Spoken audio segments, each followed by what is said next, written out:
Thank you so much. I think we will go ahead and get started. Hello, everybody. My name is Barbara Squires. I'm the Director of Leadership Development here at the Annie E. Casey Foundation.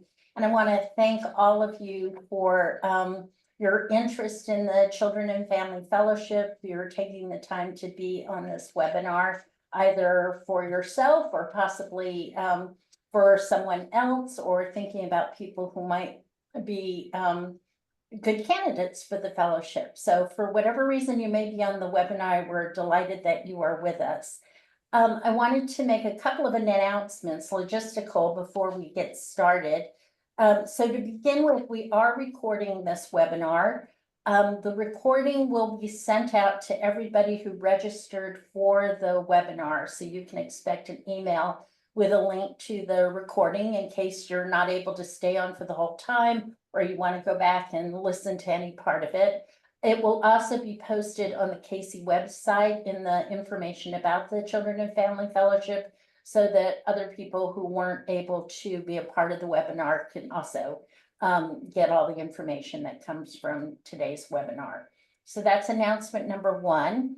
And announcement number two is, we know that you probably will have a lot of questions as we're going through the information about the fellowship, either questions about something I said or one of our alumni fellows says, or things that don't get addressed.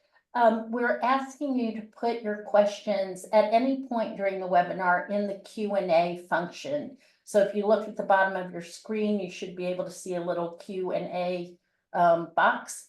And so if you'll put your questions in there, Katie Norris from our team is going to be monitoring the Q&A. And when we get to that section of the webinar, she'll be posing many of the questions that people are interested in asking, so that we have a chance to address any of those questions as well.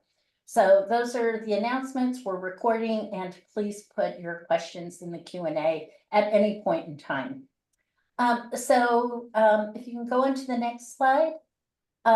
Joining today's webinar, and you'll get to see them on screen shortly, are two of our alumni fellows, Esther Shin, who was in class 10 in 2016 and 2017. She's the president of Urban Strategies, and she also right now is serving a term as a co-chair of our alumni network, which you'll hear a little bit about during the webinar. And then I also wanted to introduce Ali Knight, who was from our most recent class. Ali now is the Chief Executive Officer with the Green Light Fund. So you'll get to see them and hear from them shortly. And when we, if you have any questions that you want to pose to them about their fellowship experience, you'll have that opportunity. Next slide. So let me just get started by way of context and say that the Annie Casey Foundation has been providing leadership development for over 30 years now. And the Children and Family Fellowship is our signature leadership program. It was started in 1993 as a complement to our grant-making work. And it was started with the idea that if we could actually grow the number of social sector leaders who did their work through the lens of improving results for children, families, communities in a way that was measurable and equitable, that could be as much of a driver of improved outcomes as the grant making that the foundation does. So the idea behind our leadership work is really to grow the field of leaders who are able to approach their work through this lens of equitable results. Next slide. So with that in mind, the fellowship, like all of Casey's leadership development work, is based on Casey's approach to leadership development, which we call results count. The results count approach is competency-based, and it's made up of a whole set of tools and skills and competencies and concepts that build the capacity of leaders to work toward equitable, measurable results for the kids and families and communities who they care about. So the fellowship is a results count experience. It's 23 months long. And in that time, what the fellows are exposed to is the opportunity to get real-time learning about results count and real-time application of results count on work that matters to them back home in their organizations. So they're doing real work and real work of their organizations while they're in the fellowship experience. They also get coaching from our results count faculty. There's peer-to-peer consultation with the other members of their fellowship class. And there's both individual and small group work that happens between the seminars. So we really think of the entire 23 months, not just the 9 seminars that make up the fellowship, as being the whole of the fellowship experience. Next slide. So in addition to what folks get from the 23 months that they're in their fellowship term, we also believe that there are long-term benefits from the fellowship that accrue both to the individual fellows as well as to the Casey Foundation. So one of those benefits is it is a fellowship for life, if you want to think of it that way.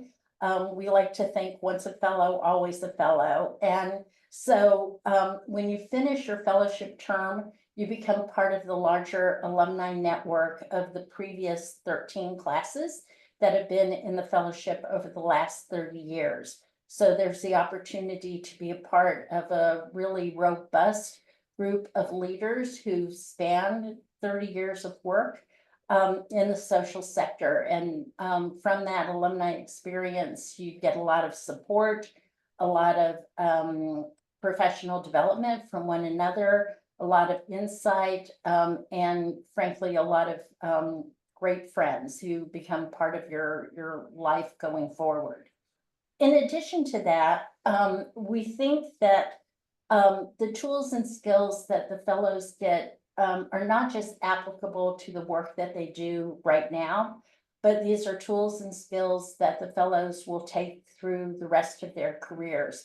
And what we have seen is that our fellows have moved over time into positions of greater influence and scope and scale. And so on this slide, we show just 4 examples of fellows across the array of classes that we've had and the positions that they held when they came into the fellowship and where they are now. So I won't read through all of them for you, but we wanted to give you examples of the movement of fellows over their professional careers since they've been in the fellowship and the opportunities that they've had to apply what they've learned from the fellowship to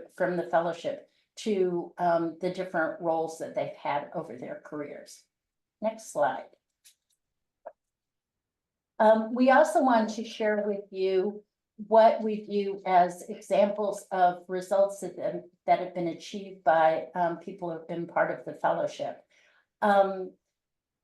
The fellowship is very much about personal transformation. We don't think that people can go through an experience like this without being personally transformed. But in the end, the real success of the fellowship is whether fellows are actually able to see a difference in the work that they're doing on behalf of kids and families and communities.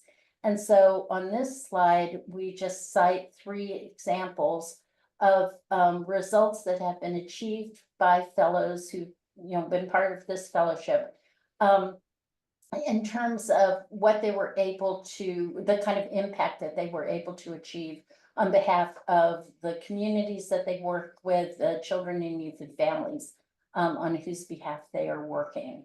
And in all of these instances, these were this was the results work that the fellows were working toward while they were in their fellowship experience.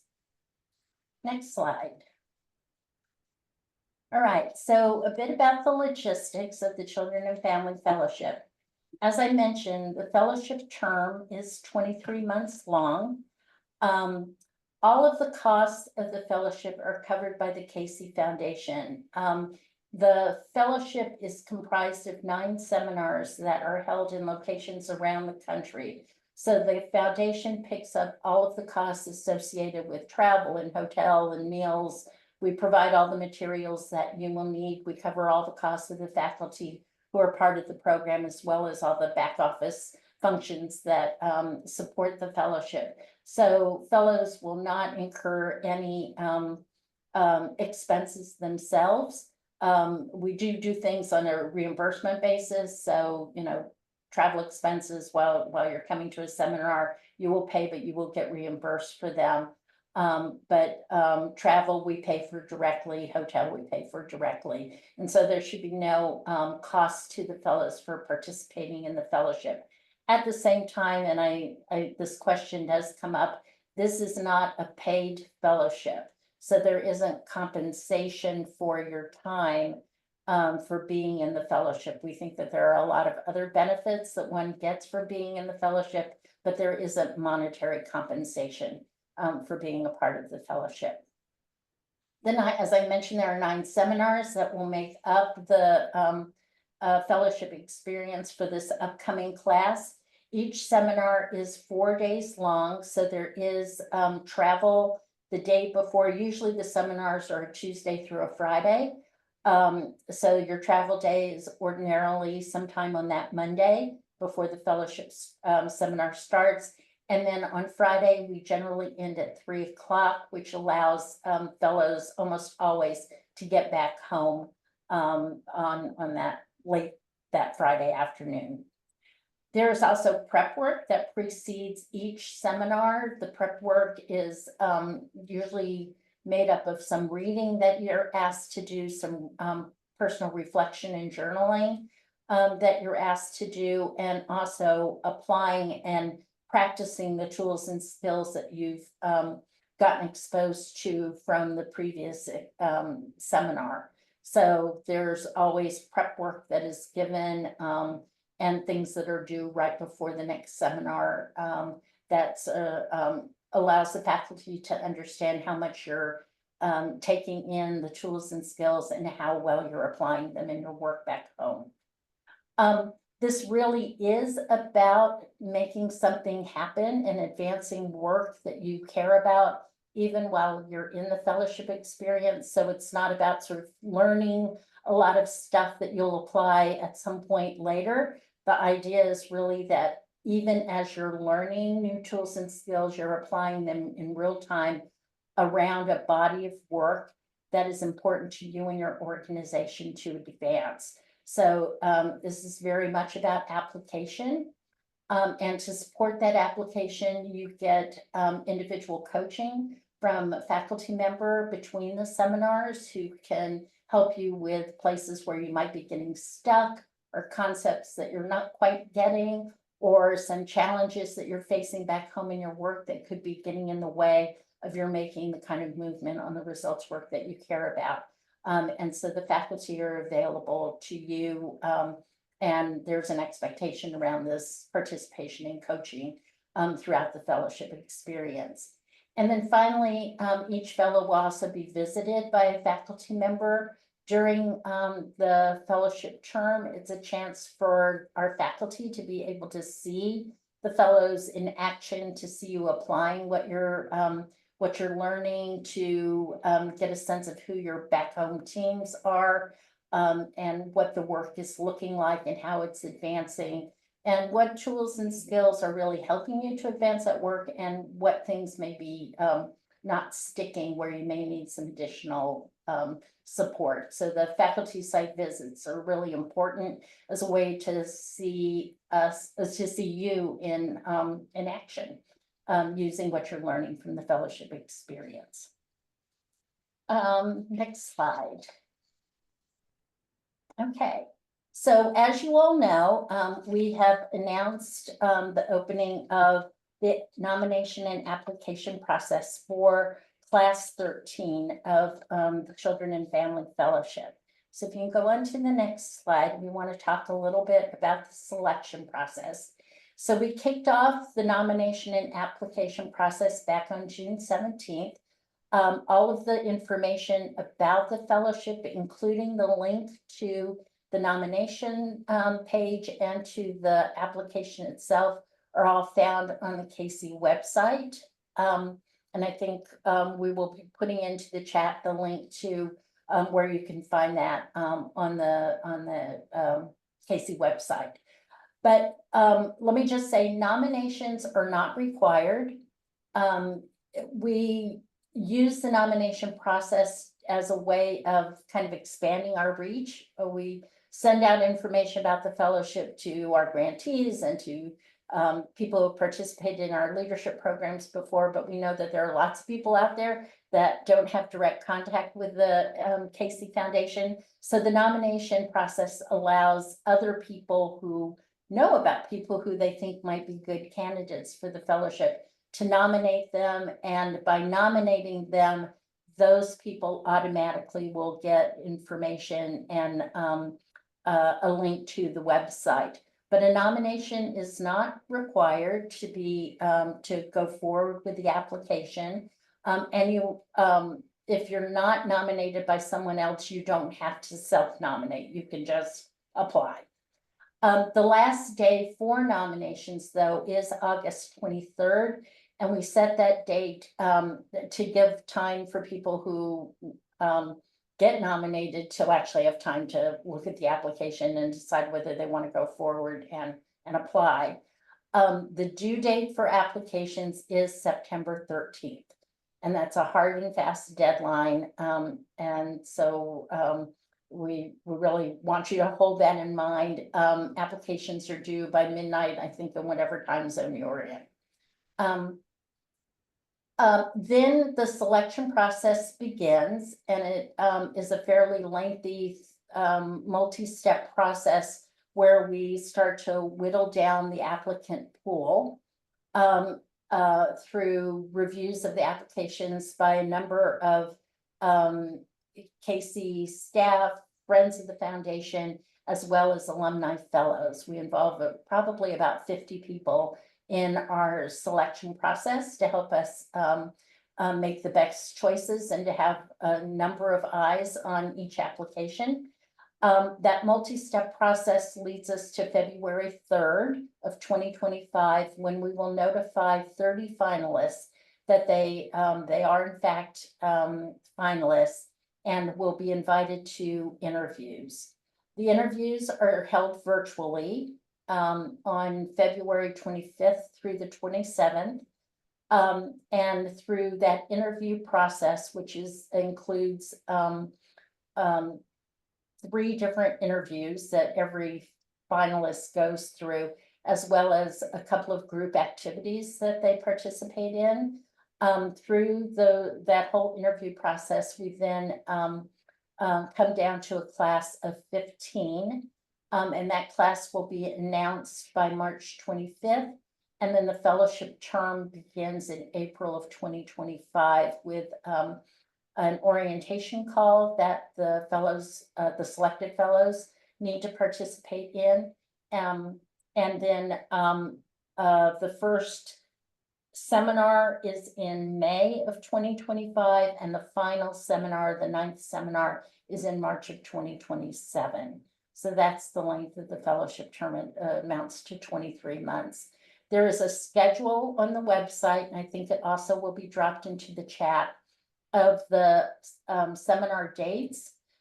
So one thing that is really important to anybody who, for anyone who is thinking about applying for the fellowship, is to look at all of the dates, including the ones that are listed here on the selection timeline, such as the interviews, and to look at the set of dates for all of the seminars, and make sure that you can attend everything that is part of the fellowship.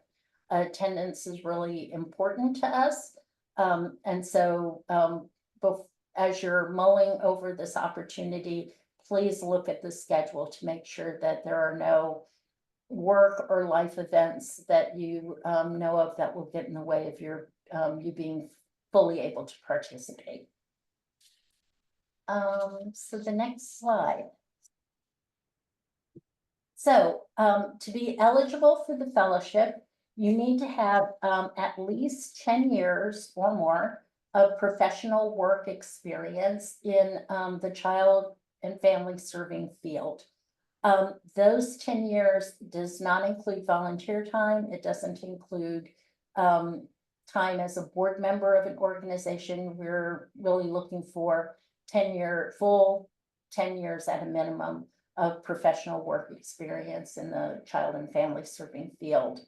The kinds of organizations that people can have experience in include nonprofit, public sector, philanthropy, for-profit, assuming that it is a child serving or child and family serving, for-profit. But anybody who currently works in any of those disciplines would qualify, as long as you have the 10 years of professional work experience. You need to be currently working in the US on domestic issues. The Casey Foundation is a domestically focused national foundation. We're not an international foundation. So you really need to be working somewhere in the child, family, community serving field in the US.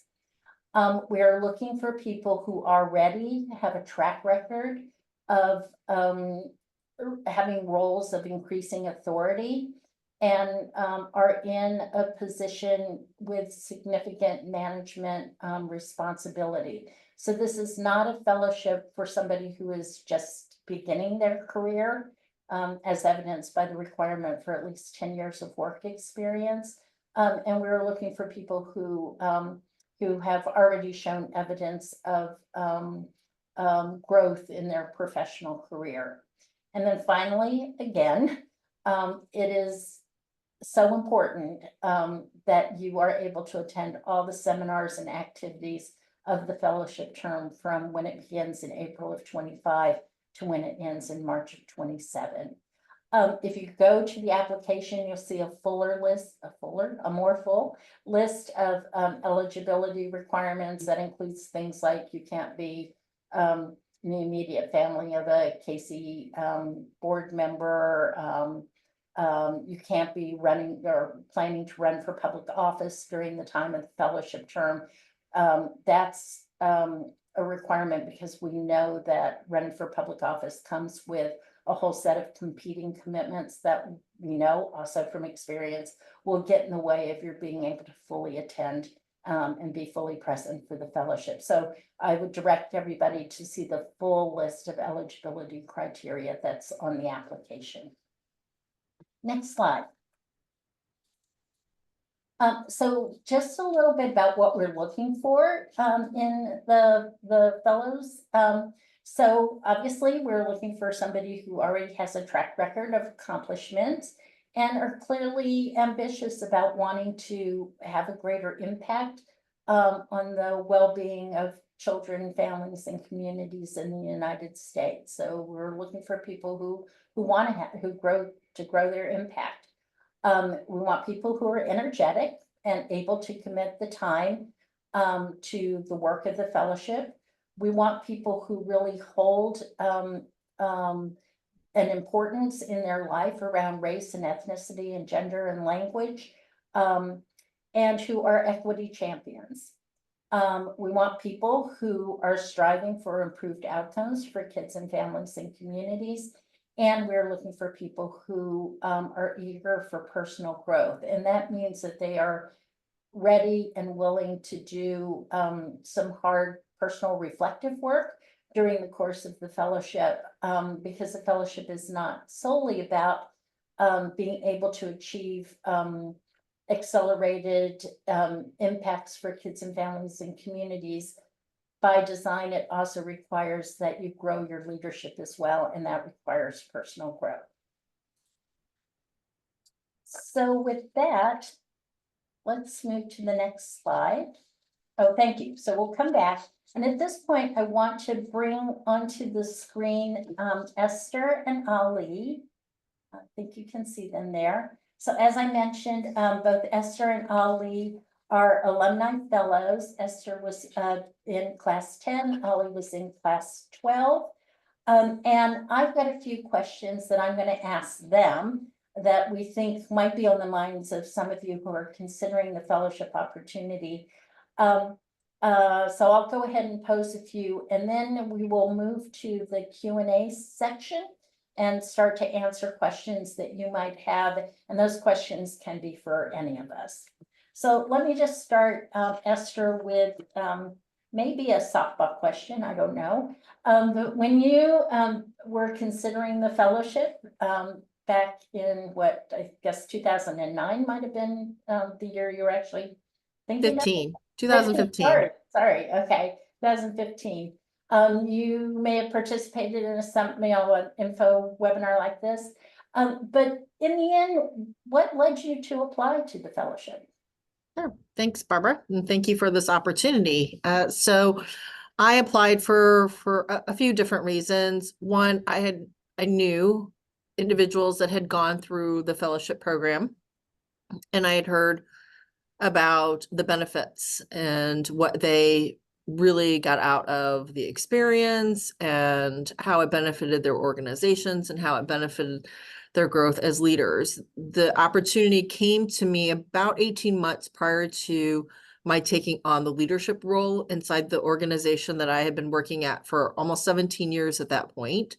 And my predecessor really didn't push a lot of professional development opportunities for leaders. So as I was thinking about the transition into the leadership role, this seemed like a really good opportunity to think about my work differently, to think about the tools that are out there to maybe take the work that we have been doing to scale or maybe in a different direction. So this opportunity made a lot of sense for me at that time as I was stepping into a very different kind of leadership role.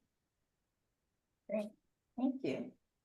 Ali, so we're talking to a group of individuals now who are on the verge of deciding whether they're going to apply for the fellowship or not. And and you're fairly close, I guess, still to the application process. So how would you describe the application and selection process? We know it's not easy. We do ask a lot of applicants for the program. So how would you describe the experience? Thank you for the question, Barbara. And you're absolutely right. It is not easy. But I think I would describe the process primarily in three words: rigorous, thought-provoking. If I use a hyphen, that's a word, and then priming. So just to explain a little bit, the prompts, there weren't many. I think there were maybe, if I'm remembering correctly, maybe like 16 or 17 prompts that you had to you had to respond to, but they were all incredibly thought-provoking. They really forced you to think about your work in the context of the results you were trying to achieve, but also in the context of who you are as a leader and as an individual and how your individual leadership contributes to the results. A lot of tough questions. I had to sort of redraft and redraft my application and make sure that I was really answering the question truthfully and thoroughly. And I would say that was, more than anything, probably a sort of foreshadow of what to come when I was fortunate enough to be selected into the actual fellowship. It was, very rigorous, but also very thought-provoking, and really forced me to think about my works beyond the immediate scope of what I was doing and who I was. Thank you. So this next question actually is for both of you. In what ways would you say your fellowship experience actually matched what you thought it was going to be? It's often hard to describe fully what an experience like this is going to be like. So I'm just curious, in what ways did it match? In what ways maybe you were surprised or something unexpected was part of the fellowship that you never anticipated? Ali, you want to go first? Sure. So as you noted, I just completed the fellowship. I was part of class 12. And we were the class that I think experienced the fellowship, post-pandemic. And I think in my mind, I knew a lot about the NAKC Foundation. I know a lot of previous fellows. And so I did have some expectations about the rigor, expectations about, starting with results in mind. But none of us knew what to expect in a post-pandemic world. And so I would say I was pretty surprised at our ability to create community, establish community to adjust to a post-pandemic world in terms of travel, hybrid models. Um, and so in that sense, I'd say that the fellowship exceeded my expectations about what it would look like to create a learning community, post-pandemic. But I would also say it lived up to the billing of sort of the rigor, the thought-provoking, the challenging me as a leader, challenging um, my leadership style and my leadership approach. I'd say the fellowship absolutely lived up to the billing. Esther, what would you say? So for as many people told me how amazing the fellowship was, no one really told me what the experience was like. So I would have to say I didn't really know what to expect. And so the experience, Ali, the word rigor, very much so. It's very, very rigorous. The amount of reading and reflection and just really thinking, particularly around the adaptive issues, were things that I had not anticipated.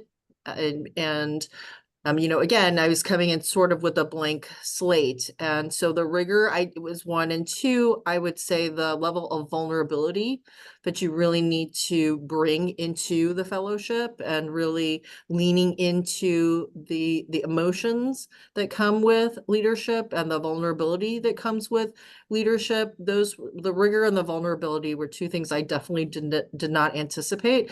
At the same time, while I didn't anticipate them, they were definitely huge benefits into the fellowship and coming out of it being a much stronger leader than what I would have anticipated prior to going in. So follow-up for you, Esther, is how would you say the fellowship experience changed you and role in your organization? Because you are still in the same organization that you were in when you came into the fellowship. How are things different, given that you had the fellowship experience? So I would say the organization has probably changed quite a bit. I've been with this organization going on 26 years. And, I had the fullest support of my predecessor. And she was very supportive of me going through this program and giving that time away to focus. And so going through the fellowship, halfway through the fellowship, I switched into the leadership role. The experience completely changed the way we do our work in so many ways. Prior to, I think we had been doing really good work. It's the challenge of doing the great work. And so there was a slide with impact and just thinking about not just the technical tools, but the adaptive thinking that comes with this work to be able to move the needle on things like average income. That slide showed Memphis. I just got numbers back for St. Louis. When we started, it was $8,000 average income for a family. We're now at $34,000, almost 6 years into the program. And so it really helped us think about the work differently. Now, in terms of the mechanics of it, our mission was changed to become results focused. My number 2, the individual that stepped into my previous role had been a Casey fellow. So Donovan Duncan, he was on a previous slide. I then also, had the ability to recruit 2 other Casey fellows, 1 in my class, 1 in class 7 inside the organization. So to have 4 individuals in leadership roles inside of the organization that all had experience in some ways of the same frame that the fellowship does its work in, definitely moved us to scale quicker than if I had had to do it on my own. So those things, along with the frame, really created the ability to duplicate that rigor inside the organization and throughout. And so, when I started, we had 78 employees. We now have almost 200. And so we have now embedded the framework in every aspect of the organization, that starts with how we hire individuals, just in terms of the language of job postings, to interviews, all the way to how ground staff do their work. It is now embedded throughout. We're an example of how, my going through this fellowship has really changed us as an organization in so many ways. Ali, I'll add one more question. I'll pose it to you and then we'll open it up to the questions. I have a few more for you all that if we have time, we'll come back to. But Ali, so Esther talked about how the fellowship experience impacted her at sort of a role and organizational level. How do you think the fellowship experience changed you personally? Yeah, thank you for the question. And Esther sort of hit on it in her response to the earlier question, in that the fellowship really challenged me personally in many ways. It pushed me out of my comfort zone. It challenged me to see myself, or sort of to see to examine my identity as a person, and how those things shaped my leadership. And then it challenged me to consider how to become an effective instrument of change for the organization I was with at the time. And I hadn't thought about my role or the work or my person in that context before. I always saw the sort of the role person system as sort of like all intertwined things that just happen to sort of just coexist and work. But the fellowship really sort of pushed me to think about me as a person, how my identity shapes how I show up as a leader. And I think so, thinking about the journey that the organization I had the privilege of leading while I was a fellow, Fresh Lifelines for Youth. We changed as a result of me changing during the fellowship. I mean, the organization changed its mission. The organization was already undergoing an evolution of sorts, but the fellowship, I think, really accelerated it by really sort of pushing me to think about how, as a leader, I would lean into the things that I brought as a unique individual, to help accelerate the work. And so I mean, I think thinking about the rigor, thinking about pushing me out of my comfort zone, thinking about me leaning into my identity as a Black man with lived experience, serving a population with stories similar to my own. A lot of that was examined, cross-examined, explored, and quite frankly, leveled up through the fellowship, and helped level up my leadership. Thank you. Okay, so at this point, I'll just remind everybody that if you have any questions for me or to Esther or Ali, you can use the Q&A function and drop them in there. But I know we've got a few at least that have already been put in the Q&A. So Katie, do you want to start fielding some of the questions and we'll try to answer them? Sure. Thank you, Barbara. And thanks for everyone for submitting your questions. Both Ali and Esther referenced the rigor of the fellowship. And so the first question is for either of them. How did you balance the rigor of the fellowship along with the demands of your job? One of you want to take that? I'm happy to go first. So I didn't separate the two, right? It was the work. Everything that I was learning in the fellowship had some applicability to my role, whether it was the previous role or the one that I was stepping into. And so I looked at it as it was the work. And it wasn't something separate and part. And when I started the fellowship, what I really appreciated was, Barbara and faculty making really clear, the fellowship is not here to make you a better person. It is to fine tune you as an instrument of carrying out the service of this work. And so I very much took that to heart, and so didn't separate the two. Holly, what would you say? Yeah, I would say that there's some tactical things that you need. I mean, it's rigorous. It's an incredible time commitment, and you really need to lean fully in to get the benefits out of it. And so that requires a supportive team at work. It's whether whether it's your board or your executive team or management team, you certainly need to have folks on your team that are supporting you. We leverage sort of accountability partners at work and other sort of tools and approaches to making sure that the work is integrated. And really leaning into that, I felt like was really beneficial. Sort of making sure that you created the space to be fully present and fully sort of take advantage of the opportunity that the fellowship offers. I would co-sign Esther's point about sort of integrating it into your work in a way where it doesn't feel like you have a second job, but like you are actually developing things in service of the work that your organization is charged with doing via its mission.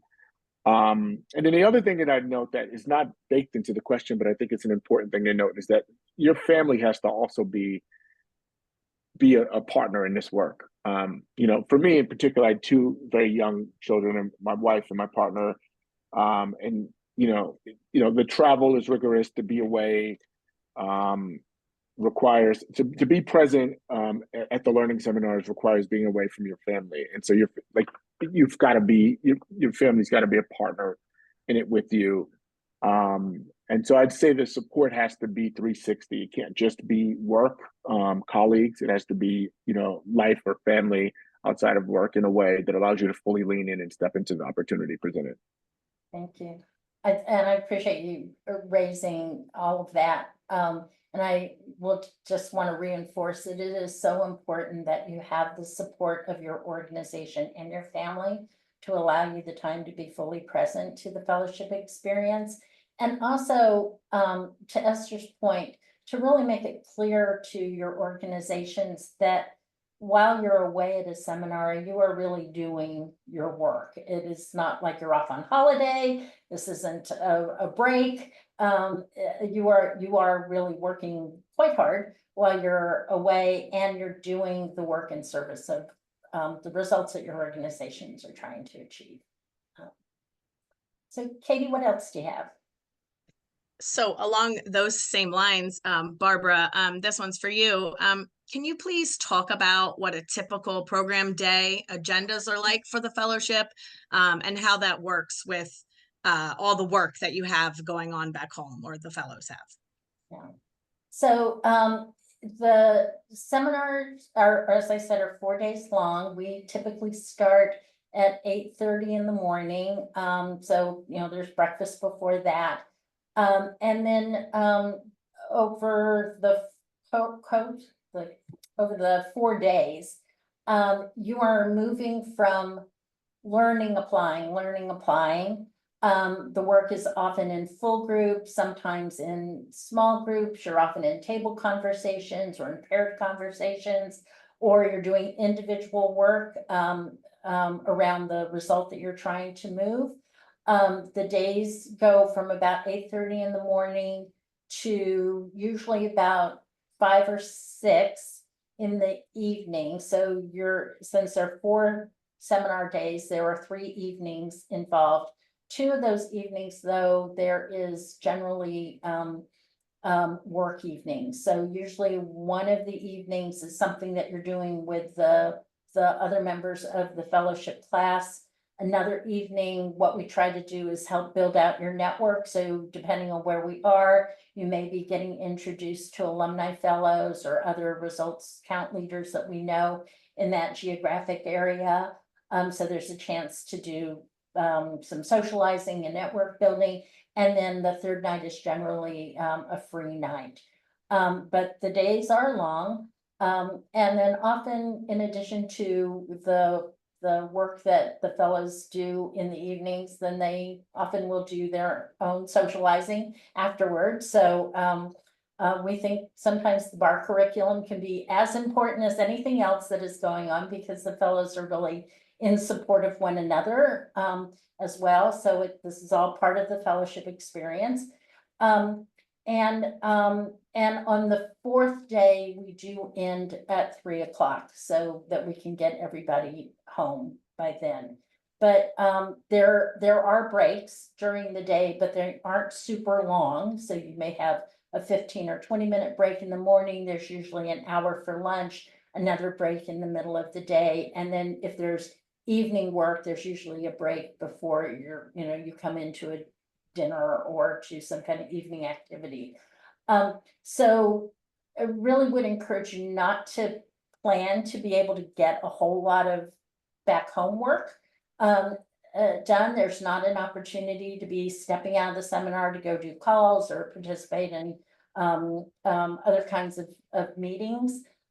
So you really, as I think Ali was talking about, really have to be planful with your teams to make sure that the work is covered for the time that you are away. Obviously, if there's some kind of family emergency, if there's some kind of work emergency, yes, step out, you handle that. But we really are asking people to be fully present during the seminar days. And so there is a need to kind of clear your calendars so that, and it's an opportunity to have people back home step up in roles that maybe they would not have had the opportunity to do before. Katie, you had something else? Yep, we have one more before we move on to the next section of Q&A interview with the fellows. This one is about the role of the overarching Casey Foundation results of all youth ages 14 to 24 have the family connections, relationships, communities, and educational and employment opportunities necessary for their well-being and success. What is Casey's view on the role that result will play in both the application process and the fellowship? Yeah. So for those of you who may not know, the foundation some years ago put a stake in the ground for really working with a target audience or a target population of youth 14 to 24. And so about half of our grant making now is directed to that population. And as a result, we have attached to the fellowship this result of also working toward improved outcomes for that specific population. But that is an overlay, but it is not the driving result for the fellowship. And so people can come into the fellowship from all sorts of disciplines. We ask you to think, and there will be a question in the application that lets you or encourages you to think about how your work ultimately contributes to improved outcomes for that age population. And it can be as close to, you may be doing youth development work yourself, and so that is the population that you're focused on, or you may be doing early childhood work. And so you can see that the results of your work in the early childhood continuum really ultimately can lead and have an impact on the outcomes for children and youth as they get older. So it doesn't have to be a direct connection. You don't have to be in the youth and young adult serving field to apply for the fellowship, but we do ask you to think about ways in which the work that you do may ultimately make a connection to that overlay result that the foundation is holding. Other questions in the Q&A, Katie? I think we could move on to the next question for Ali. As you think back to your fellowship experience, what was the most compelling leadership tool, skill, or practice that you took away from the fellowship? Thanks, Katie. There were so many. It's funny because I was thinking about which tools or frameworks I think apply to my current situation, my new situation. I would just say, generally speaking, we really did get a full toolbox that allows you to use the concepts, frameworks, and approaches when you need them. But the two that are, I think, foundational for me were the person role system framework, and specifically, as I mentioned earlier, sort of separating those three layers of your identity in the context of the work that you're doing. And so that was quite liberating for me to sort of to think about my work, think about my, how I show up as a leader and a public servant through that sort of framework. And then the second was just the practices around racialized leadership, really allowing and creating space to lean into your identity fully, acknowledging the extra burdens of leadership for folks of color or other marginalized identities, and really sort of having the permission to practice self-care and somatic practices as a way to sort of really lean in, become your best self as a leader. Those two things I think show up a lot for me, even as I've moved from the previous organization to my current organization, just understanding how I'm an instrument of change, and how those two frameworks in particular sort of guide how I think about the work and me and my part of it. So thank you, Ali. Esther, I want to be able to pull you in also in your role now as co-chair of the Fellowship Network. What maybe you can talk a little bit about the network and what has been the experience of being a part of the network for you and what you've gained from it. There was a question in the chat about how much contact you have with other fellows. So I think the network seems like a place where that happens a lot. Sure.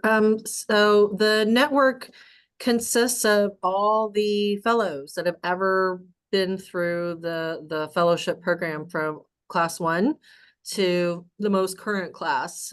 And so we are now at, I think, 152 fellows that are in the network, and the network is really set up to be what network participants want it to be. And, we really guide the purpose and the results we're trying to achieve. Some of it involves connection. So staying connected to other fellows. Obviously, I love seeing my class 10 fellows. There are opportunities to network with fellows from other classes to learn about their work, so that you can connect either in role or on a personal level, because, so-and-so might live in your community or not be too far from you. And so there's the connection that gets created. There are also opportunities to create formal working opportunities. The foundation provides resources for fellows to connect with one another around work. And so being able to create synergies around shared and aligned work opportunities. The network does have some formal meeting opportunities or gathering opportunities. There's an annual gathering every year where everyone gets together, and currently it's organized by either the previous class or a steering committee. Ali's class is designing the current gathering. And then, there are all kinds of other opportunities that come out of what fellows want to see. So, for example, during COVID, where we were all shut in, there were opportunities for us by video to support one another professionally through consultation, to support each other personally through consultation. So it's really just a big group of people that love and respect one another and find opportunities to connect and make the world better. One thing that I would add is we often hear from our fellows, especially as they advance in role, that it can be very kind of lonely at the top, if you want to say, or when you're in some of these leadership roles. And so to have a network of people who kind of get it and get you and understand what you're trying to do, just as a source of moral support, if nothing else. We hear a lot of that from our alumni fellows as one of the very big benefits of being a part of the fellowship network, which is why they keep coming back to the network convenings and the opportunities to be together. And I will also say, that the foundation supports the network, so the, coming to the convenings and that sort of thing are also covered by the foundation. I would also offer that the network really is supportive of new fellows, incoming fellows. When I got selected in, I think it was 2021, I don't remember, 21, 22, the amount of fellows who are in my network in other contexts reached out and congratulated me and offered to be a resource to me through both throughout the fellowship, throughout the, and then afterwards was just, it was huge. So I think that it really is a community, and regardless of what class you're in or how you've experienced it, you do become part of a community, and I think the community is very both authentic and generous in how it forms. So, Thank you. We're going to end with a question for Esther and Ali about advice that they would give to folks who are considering applying for the fellowship. But I think we've probably got room for maybe one or two quick questions that came in through the chat. So Katie, is there any others that you want to pose? Sure, there's a couple, and I'm gonna lump them all into one, Barbara, for you. And so one is, does multiple nominations bolster your application? And what makes a competitive applicant? And when we're in the selection process, how much of selecting a cohort is based on like the area that they work in or live in? Okay. So multiple nominations are not necessary. We do ask nominators to write a few sentences about why they're nominating the person that they are. But we're really going, I think, in large part until we get to the interviews on the strength of folks' responses to their applications, to the application questions. So, it's fine if you got nominated by more than one person, but it doesn't necessarily mean that that increases your chances. In terms of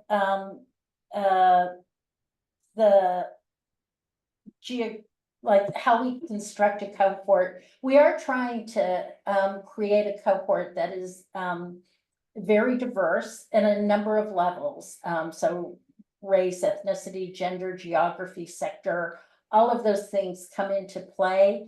And because we're also thinking about fit, like how people will relate to one another, that's in part why we include a couple of group activities in the finalist interviews, so we can actually see the finalists relate to one another. So all of that comes into play as we are thinking about the cohort.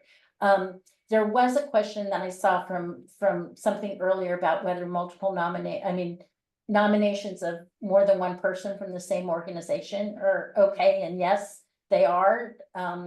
It's fine to have people from the same organization apply.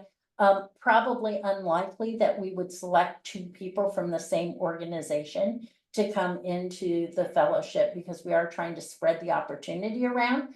But there's nothing to prevent folks who are from the same organization from applying. And then the third part of that question, Katie, did I miss something? Oh, what makes a competitive applicant?